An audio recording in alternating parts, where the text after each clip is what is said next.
All right. So today on Shift Talk, we have Nicola Worthy, aka Nick. So that, when you're looking up her background, that's her alias. She is the owner of Talent Worthy. See what she did there with it, Worthy?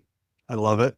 She's in Charlotte, North Carolina, which we love having people on the pod that are in our backyard. Typically, we're talking to folks all over the country. Although Nick has, and you'll hear in a moment when I finally shut up, she has an amazing UK accent. So I just love to hear it. She's worked for, and I'm going to butcher these names, Nicola Bacavor. Yep. And this is a deep cut, the North Yorkshire Police. Kind of. We'll accept it. Anytime you Okay. see Shire, it's going to be sh. You're just going to say sh. Oh, no, like Worcestershire sauce. It's not Yeah, Worcestershire sauce. exactly. Correct. Yeah. See? Yeah. I've already learned something new today. There you go. And you missed the big one, which is Tesco. Tesco. The one that started it all. Yeah. The big grocery retailer. We are thrilled to have you on today. We're going to get into some really cool stories that you have in your experience. I'm going to start with something I like to ask, which is when you were a little kid growing up, did you see yourself in manufacturing and distribution and I love how you say it, HR? Uh, was that instead of being, well, I was going to say a policewoman, which you had a stint as, so that's what I'm counted as. You were officially back to blue. Yeah. Tell us what it was like growing up, what you wanted to be, how you ended up in this space. Interesting. So thank you. I actually grew up on a big military base called Catterick Garrison. So I was probably always going to join the services in one way, shape, or form. I actually, after watching Top Gun when I was about 11, wanted to be a fighter pilot. Like that was it for ages. Yes. Yeah, Need for speed. Right. And while I was waiting for my papers, I actually went to work in a local factory, a frozen food factory. And so I started working there on the line. And my dad had actually worked in a concrete factory next to the town. He had walked to work. I had dropped his, lunch off daily during the school holidays. And he'd come home absolutely covered in cement. And I always found it fascinating, whatever was going on behind the factory gates. And so, manufacturing's not that romantic, but it can be if you make it. And certainly now, specializing in manufacturing, as a consultant, it just made so much sense because my career has ping-ponged to and from manufacturing. And it's only recently, really, that I've been independent that you reflect back on all of those kind of whys, because it was never intentional to go and work in the factory. I was supposed to be there for 6 weeks. I ended up staying over 12 months, worked right across the production floor and then ultimately quality assurance before I started my big girl jobs, right? So a real appreciation for the work that my dad did and his colleagues, and going to the local factory club every Friday night and playing darts, and what that factory did for us in the community. So yeah, it's great to reflect on kind of those experiences as I grow, for sure. When we first talked with you, you had such a great perspective on workforce development and leadership. And you had this really interesting story about taking observational insights and performance metrics and like putting those together and actually sharing that information. Can you walk us through like a real world example of that? Yeah, sure. So a lot of what I do with my clients now is kind of discovery. So typically in factories, and I know this will be familiar to a lot of us, we're really focused on the operational metrics, the OEE, and then we have a HR team that are really focused on the people metrics. Then we typically come together, once a week or once a month or once a quarter, and we talk about all the different things. And they're typically talked about separately. And so what my job is to kind of bring all of those data points together and find the insights to see where we're potentially losing money. A good example of that more recently is you can see churn, and this is an easy one to spot. You can see churn in certain supervisor communities. The operational metrics might not be where they need to be, and then you're seeing a higher turnover. So that's something that anybody could spot.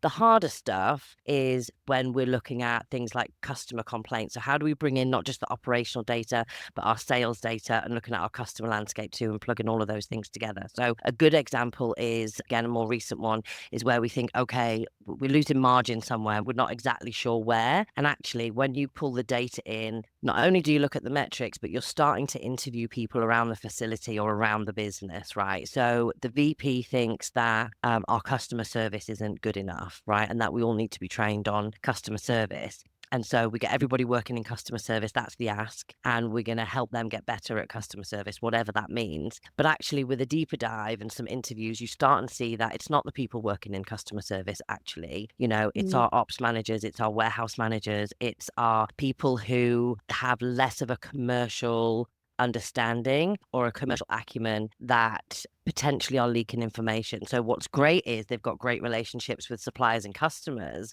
at the doors, at the calls in which they're working, but they're not necessarily trained on how to protect that margin. And so, my job is to really robustly understand what the nature of the problem is and looking at all the different data points. So oftentimes leaders will come in with 1, 2, or 3 data points, whether it's operational, people, or something else, but they're not pulling in the whole story. And so I think by taking time to do that discovery, you can reflect back where the dollars are being lost, where the margin might be being eroded, also where the waste issues are happening, and where you're seeing churn and how you connect that really to each portfolio and each factory. So yeah, it's looking at in a more holistic way than we're used to, and coming out of our kind of business review silos of people, operations, technical, customer, and making sure that we're seeing the whole picture across. And that's something that I'm helping a lot of leaders unpick at the moment.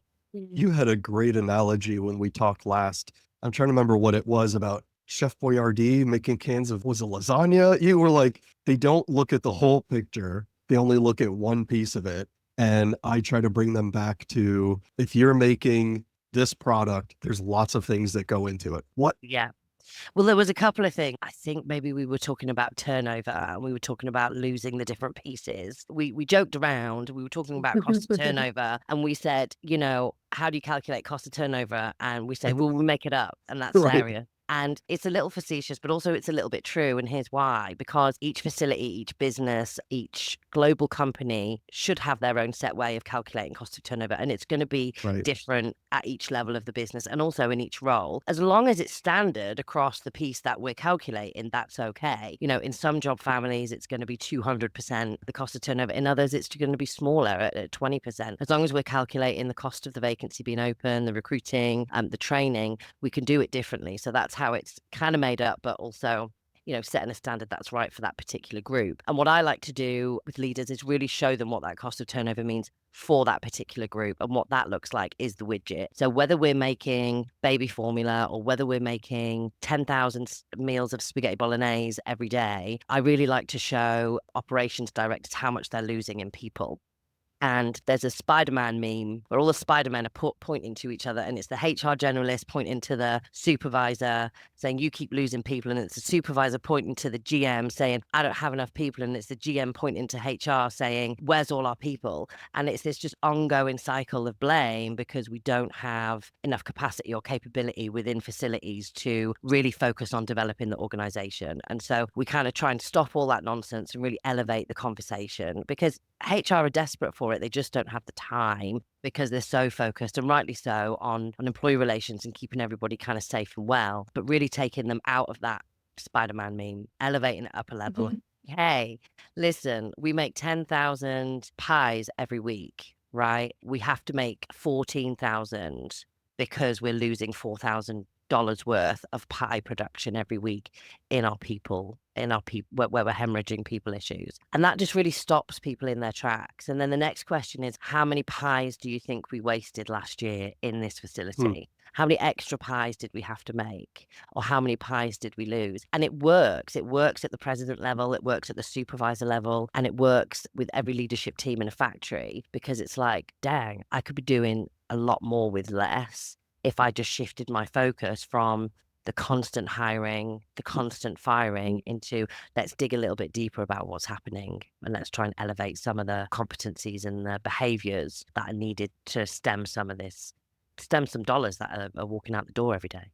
Yeah, it does seem like a blind spot in the manufacturing and distribution industry, where if there's a product QC issue, they instantly recognize it, Six Sigma the hell out of it, figure out what's going on, improve processes, improve quality control to get to the bottom of it. Where with workforce, it exactly as you said, it's a lot of finger pointing. It's a lot of, why aren't you hiring better people? It's a lot of, well, why are you pushing them out the door within 2 weeks of them being here, instead of addressing the issue just like you would a product issue. Look at the data, look at the process. What do you find when you walk into a facility? Walk us through. I'd love to hear a couple examples of walking the floor. This is what I'm hearing. And these are the kind of similar threads that no matter what building I'm walking into, whether it's in this country or abroad, that are kind of universal. Yeah. Well, the first one that springs to mind is the length of service for our colleagues working on the floor. So what to me is universal, I think, in every factory I've gone in, is there is a decent number of people that have been there since the factory opened. Right. Or longer, 10 years or longer. Typically, they believe in the values of the business. They believe in the culture of the business. It's probably local to where they live, and it's felt like the business has been good to them. And that might be 50%, might be 30%, but there is a good number of people that have that deep knowledge of the factory and how it works. And then you have good, I mean, we're talking about, turnover numbers again, but you have at least 30%. Sometimes it's 50%. Sometimes it's 100%, of people that really are coming in and out on a 12-month rolling, right? And so your 12-month rolling is really high because you've got churn all of the time. So I think we have people that are highly skilled people that are great at doing the job. And then we have people kind of rolling into the factory and rolling out, and that creates a huge amount of disruption. And we lose, what you see is then you see a burden of those that have been there 5 years or longer, because they're typically picking up the slack from the disruption of people. And that's something that I really like to watch out for. Goodwill will get us so far, but actually investment, acknowledgement, recognition are really important for those people who have been with the factory for 3 years or longer and who are really kind of picking up the slack that's left from the chaos. The other thing that's kind of universal, there's always a healthy tension, I think, between ops and quality, and the strength of that relationship and the respect between that relationship. I think the effectiveness of the quality culture and the management of quality is down to the respect that happens between the leaders, between ops and quality. And that comes right through from our quality controllers working in operations, right through regulatory. It sits between the supervisor and the QAs, it runs right through. So it's really, really important. And it's not that rare, not that common, often for both, but where that relationship just isn't where it needs to be. So investment in that, I think, can stop dollars walking out the door, because we lose a huge amount of money in food waste and product on hold. And so that relationship is really, really key to get right and, again, be effective. And then there was another one, it's gone out of my head now. That may come back to me. That's okay. While you're thinking, and it'll pop into your head while you're talking about this next question, is what are some of those steps? So you go into a facility, you're identifying these gaps in communication, in collaboration. What are some of the things that they then say, okay, Nick, we know there's a problem. What do we do about it tomorrow? Okay, so we start with what are we great at? Yep, our service level's at 99%, our quality level is here, our waste level is down here, our line run is here. So there's some really amazing success stories to talk about. And I like to plug that into the overall mission of the business. So say, for example, we want to grow by 30% this year. This facility's grown by 24%. Great. See how you are contributing to the overall success of the organization. So we start with building that picture. And then what are the behaviors that make those pieces successful? So that's exactly where we start. So was that great collaboration? Was it work ethic? Was it good engagement? Was it recognition? What's the story? What makes us successful? And then we plug that in, like I said, to the overall business goals. So we start there, and then we deliver that as the first piece of the landscape. And then it's easier then to talk about the next bit. So what are our opportunities? So here's our successes. Here's where we're smashing it. Here's where we've got an opportunity to do better.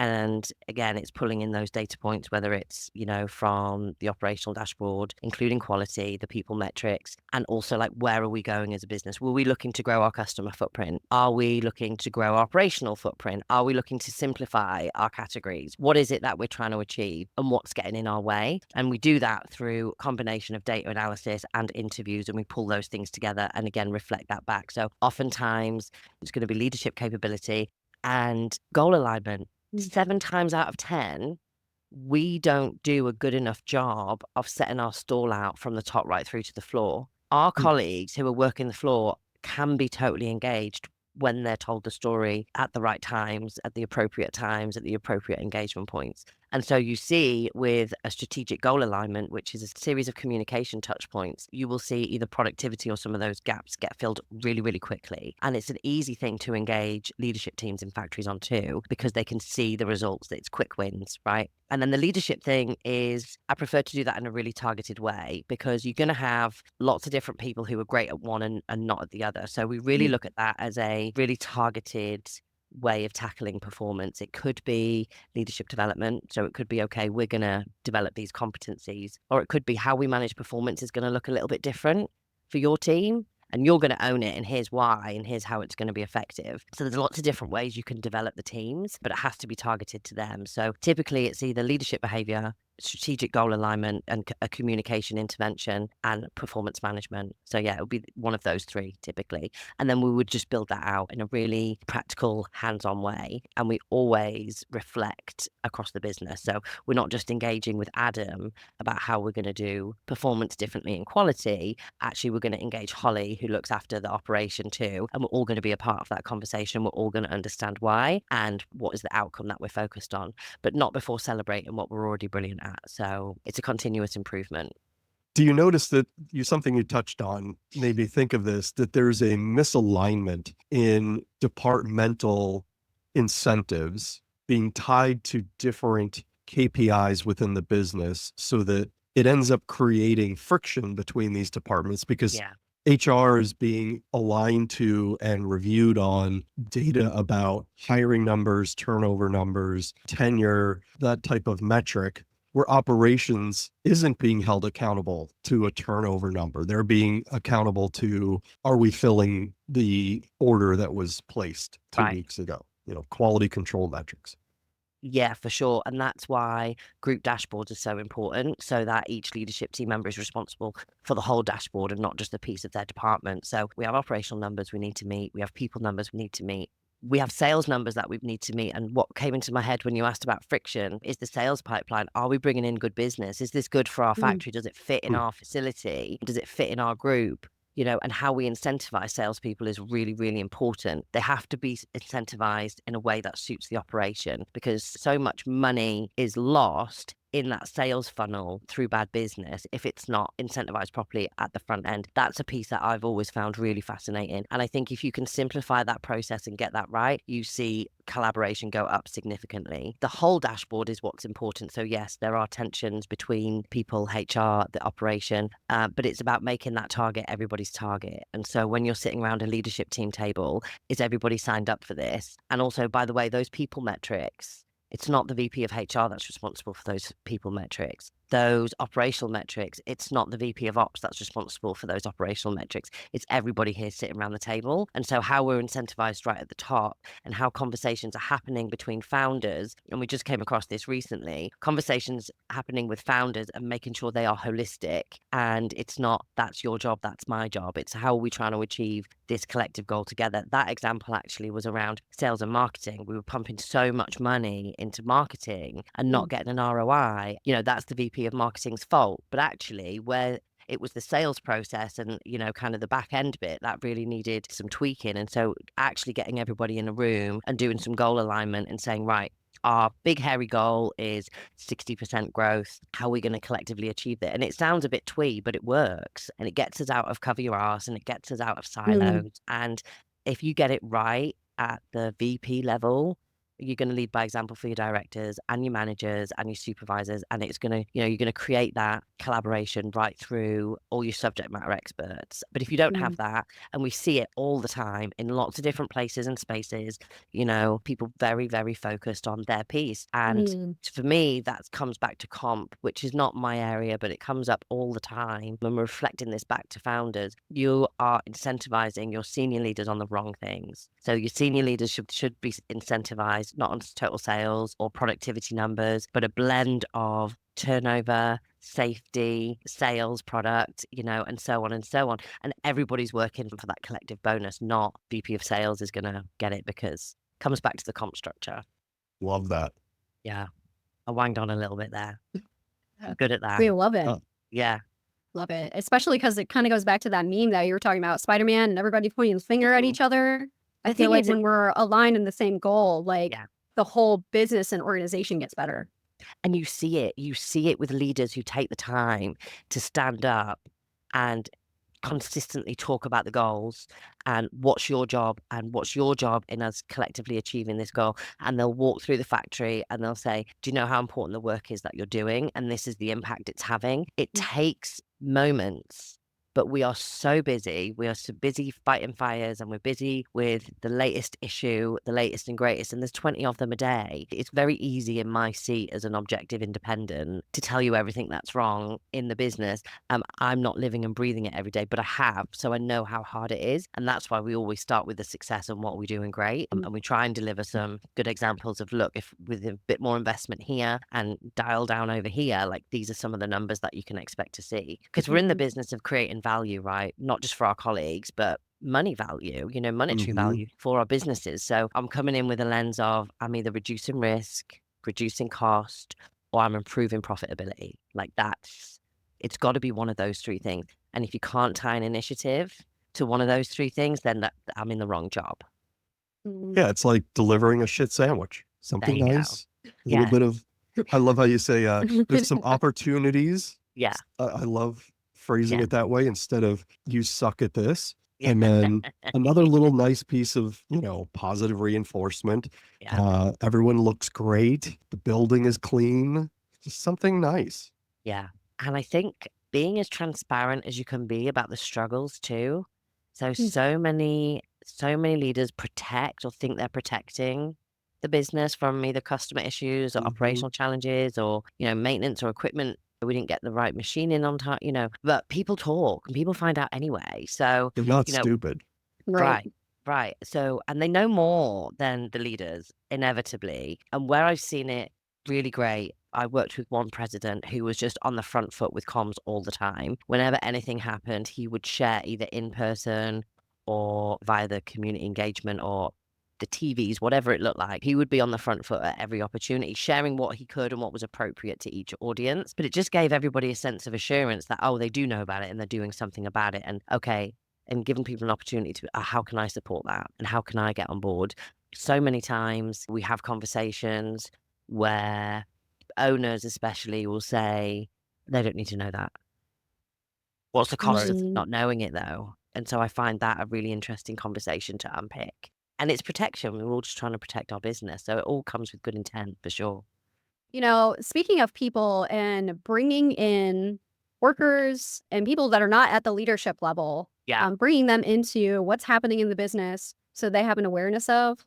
And going back to our conversation about turnover, I know that's a pain point that we hear a lot of from who we talk to every day. And we've had a very interesting conversation about the F word, aka flexibility. And I recall you having a very negative perception about this term being used, and we hear it too. But I'd love to hear kind of like where you started, what you thought about flexibility and giving workers more autonomy in their schedule, and kind of where you're at now. Yeah, because you have a really cool story there. Yes, it is. It was a big growth moment, a big pivot moment. So I'll start with going back to manufacturing isn't for the weak. People work really, really hard. Everybody, factory floor, security, leaders, customer ops, everybody, HR, everyone's working really, really hard all the time. And it doesn't even matter if production is 7 days or 5 days. Everybody is constantly on the wheel. And so we don't get a lot of time to develop an infrastructure. And if we do, it typically is in innovation or continuous improvement on the factory floor. So we're not always thinking of the CapEx spend in HR or even if anything outside of engineering, basically. And so when we're looking at making big investments, it's not always obvious that it's going to be in the people space. And I think that was a big miss. And also change in the people space is a headache because of all of the issues that we've talked about on the front line. So we had an opportunity at a previous company to really provide autonomy to our colleagues about their schedule. And I just thought, how could it possibly work? I was so almost triggered by it. Like, how dare you bring this amazing opportunity to our colleagues because I can't make this work? and is the case for many manufacturers, we weren't even able to be providing an end date, an end time for the shift. So how on earth could we possibly provide autonomy for choosing shifts? And so I batted it off as a non-starter. Fast forward 10 years and, married to a frontline worker in aviation, 3 small kids at home and busy lives. And not only does he get to choose his shift every 6 weeks, but he gets to swap shifts in and out on a daily basis. So he can do that. If something comes up with the children, he can offer up his shift and he can earn as much money or as little money as he wants and needs and create his schedule around our family. And it's blown my mind. And where he works, the benefits and the pay is standard, but what's going to keep him there is his ability to run his life and lead our family in the way that it needs to, because he has full autonomy over that shift. And so I find that that's an organization that has 20,000 people. So it can't be that hard.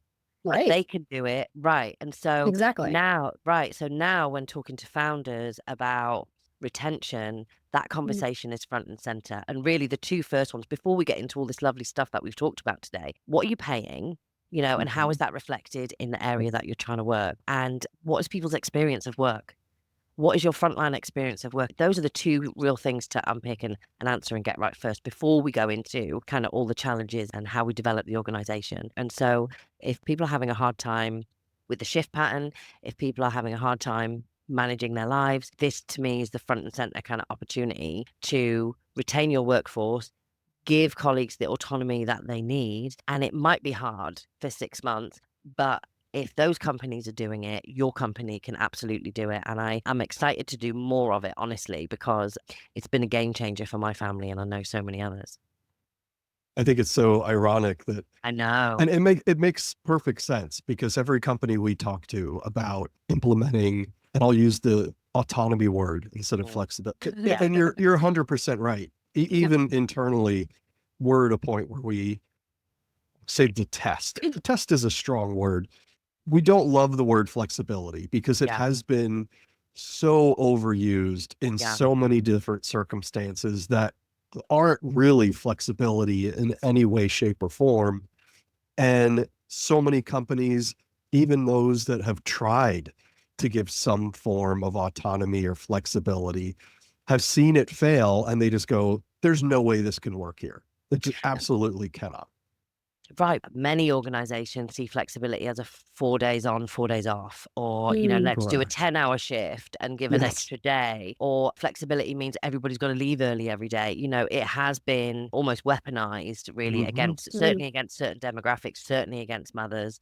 And I think autonomy, I speak about it in a way that is autonomy because that's what I live and breathe. I see Angelo having full autonomy over his schedule. We check in, we have calendars all over the place for the 3 children. Where do we need to be and how? Yeah. And, he has autonomy to work and contribute to his organization in a job that he loves. And it doesn't get in the way. His life doesn't get in the way of that. And his work doesn't get in the way of his life. And I just don't know a greater gift. And I know that sounds really cheesy, but when you are in the throes of, we have a 6-year-old, a 3-year-old, and a Oh, that's 3-month-old.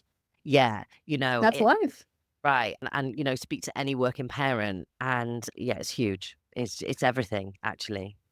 it's so funny too, because it doesn't matter what role they're in. They have these initiatives about how do we bring in 2 particular groups. One is women, because as we all know, the industry as a whole has abysmal female employment numbers. It's hovering right above 20%. And that's with it counting all the people in the back office as far as accounting and HR and other white collar jobs. And 2 is the younger generation, right? Those are 2 places they know they have to focus and they're struggling. And I think, and I would love your take on this, I think one of the biggest obstacles they face when they look at a massive project that says, okay, we're going to try to attract this different demographic into our building, is they don't put the resources behind those efforts. It's typically something that gets dumped onto the 1, maybe 2 HR people that are covering a 1,500 person facility.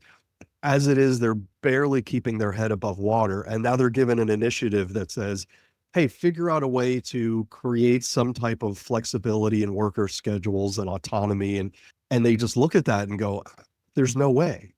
How have you seen that? Well, I think firstly, it's not a HR initiative. It's a leadership initiative. It's an owner initiative. It's a board initiative. I think you have to really think about what is the cost of your turnover and how will providing autonomy to your workforce impact the cost of turnover and ultimately your bottom line, right? And it's going to take big and brave, and it's going to take a decent amount of case studies and some strong pilots, right? So say you have the case studies from, if a business has just got one factory, that's kind of straightforward. You can have owner adoption, and we can actually run a pilot here with a certain group. So we can say, right, this group for 8 weeks is going to be on this initiative. And then you take the data from that and kind of grow and build momentum. And I think that's how you do it in the smaller organizations, and then to get the data to take it wider and bigger. But I think if you're looking to developing infrastructure in any facility outside of what's in the core operation is notoriously difficult